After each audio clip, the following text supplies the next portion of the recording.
ಇಂದ ಪ್ರಾರಂಭ AITC, ಟ್ರಾನ್ಸ್ಫರ್ಕ್,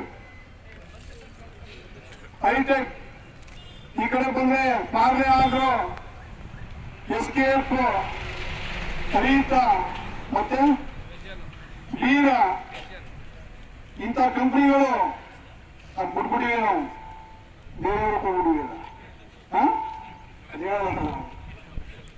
ಅದಾಯ್ತಾ?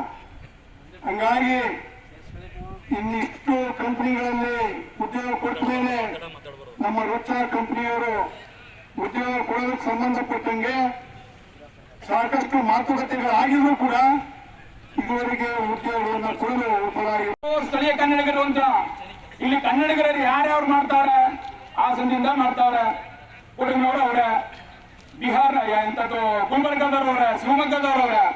ಅದೇ ನಮ್ಮ ಭೂಮಿ ಕಳ್ಕೊಂಡವ್ರಿಗೆ ಯಾಕೆ ಕೊಡ್ತಾ ಇಲ್ಲ ನೀವು ದುಡ್ಡು ಮಾಡ್ಕೊಂಡಿದ್ರು.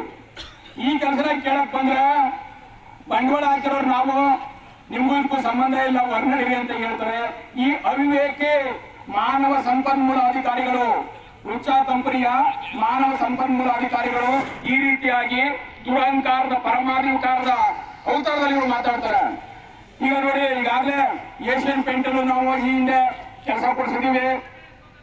ಟ್ರಾನ್ಸ್ಫರ್ಕ್ ಮತ್ತೆ ಹೈಟೆಕ್, ಪಾರ್ಲೆ, ಎಲ್ಲದರಲ್ಲೂ ಹೋರಾಟ ಇಲ್ಲದೆ ಯಾರಾದ್ರೂ ಮಾಡಿರ್ಲಿ, ಹೋರಾಟ ಇಲ್ಲದೆ ಕೆಲಸ ಅಂತೂ ಆಗಿಲ್ಲ.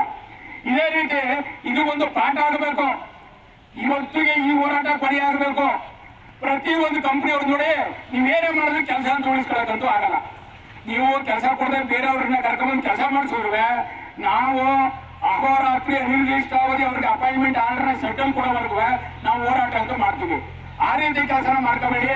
ನಿಮ್ಗೇನಾದ್ರು ಮಾನ ಮರ್ಯಾದೆ ಏನಾದ್ರು ಇದ್ರೆ ಗೌರವಯುತವಾಗಿ ಒಂದು ಆಯಾ ರೈತ ಮಕ್ಕಳಿಗೆ, ಯಾಕಂದ್ರೆ ದಾಖಲೆ ನಿಮ್ಮಲ್ಲಿ ದಾಖಲೆ, ಆ ದಾಖಲೆ ತಗೊಬನ್ನಿ, ಈ ದಾಖಲೆ ತಗೊಬನ್ನಿ, NOC ತಗೊಬನ್ನಿ. ನೀವು ಕಂಪ್ನಿಗೆ ನೀವು ಜಾಗ ತಗೊಂಡಿಲ್ಲಪ್ಪ, ಯಾವ್ದಾದ್ರು ತಗೊಂಡು ತಗೊಂಡಿದ್ದೀರಿ ನೀವು? ಕಂಪ್ನಿ ಜಾಗ ಮಾತ್ರ ಹೋಗಿ ಏಕಾಏಕಿ ನೀವು ಕಾರ್ಖಾನೆಗೆ ಜಾಗ ತಗೊಂಡ್ಬಿಡ್ರಿ. ಗೊತ್ತಿಲ್ಲ ಏನಿದು ಹೋಗ್ತಾರ.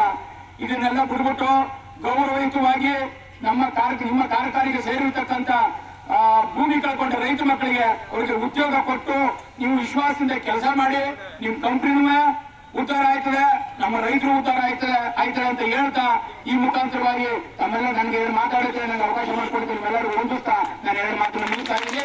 ಜೈ ಜವಾನ್, ಜೈ